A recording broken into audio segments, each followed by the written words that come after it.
मेरे लिए जो highlight of the press conference था वो था आसमा शराजी का सवाल। उन्होंने सवाल किया कि जब हम बात करते हैं कि 2021 की, जब आप बात करते हैं कि जो पॉलिसी अपनाई गई यहाँ की हुकूमत की, तो हुकूमत अकेले तो ये पॉलिसी नहीं अपनाती, ज़ाहिर है उसमें जो मिलिट्री लीडरशिप होती है वो भी ऑन बोर्ड होती है। तो जब आप ये बात करते हैं कि इसकी रिस्पॉन्सिबल उस वक्त की 2021 की हुकूमत है, तो आप मिलिट्री लीडरशिप को जो है वो इससे बिल्कुल अलग कर देते हैं और फिर ये एक सेलेक्टिव जस्टिस जो है वो नज़र आता है।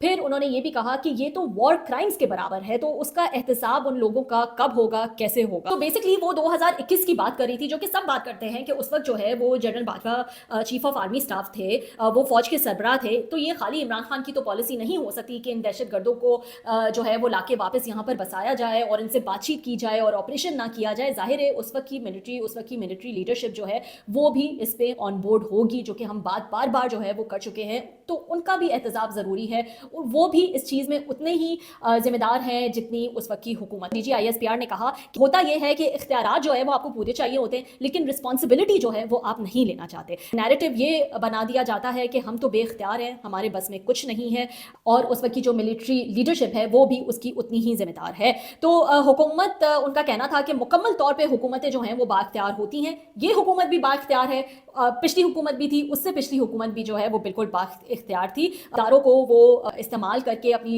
जो भी पॉलिसीज़ हैं वो इम्प्लीमेंट करते हैं, लेकिन यहाँ पर इदारे जो हैं वो उतने बाख्तियार नहीं हैं जितना कि बाख्तियार होना चाहिए। वो पोलिटिसाइज्ड हैं, वो सियासत की नज़र जो है वो उनको कर दिया जाता है। उन्होंने कहा मज़ाइका खेज़ है कि हम तो कोई फ़ैसला ही नहीं करते, हमारे बस में ही कुछ नहीं है। ये बहुत ही एक मज़ाइका खेज़ बात है सिविलियन हुकूमत की। फिर उनका कहना था कि हमारे लिए तमाम पार्टीज़ जो हैं वो इक्वल हैं, हमारे ऊपर ये इम्पोज ना किया जाए, ये पॉलिटिकल जो भी आपके बयानियाँ हैं, जो भी आपकी सियासी चीज़ें हैं, वो हमारे ऊपर जो है वो इम्पोज ना करें। तो उस वक्त का लीडर था, यानी वो इमरान खान के लिए कह रहे हैं, वो अपनी पार्टी को एज ए डिक्टेटर जो है वो रन कर रहे थे। उनकी बातचीत की पॉलिसी थी, वो बार बार ये कहते थे कि बातचीत करो, बातचीत करो। और फिर उन्होंने ये भी कहा कि उस वक्त के जो DGI हैं, यानी कि वो फैज़ हमीद की बात कर रहे थे, वो इस वक्त कहाँ हैं, यानी कि वो कहना चाह रहे हैं कि उनका एहतसाब जो है वो हो रहा है। तो ये इदारे का मसला नहीं है, उनका कहना था ये शख्सियात का मसला है। तो ये जवाब दिया उन्होंने आसमा शराजी के सवाल का। उन्होंने कहा उस वक्त इमरान खान जो हैं वो प्राइम मिनिस्टर थे, वज़ीर आज़म थे, उनके पास तमाम अथॉरिटी थी। उन्होंने तो आर्मी चीफ को कौम का बाप बना दिया,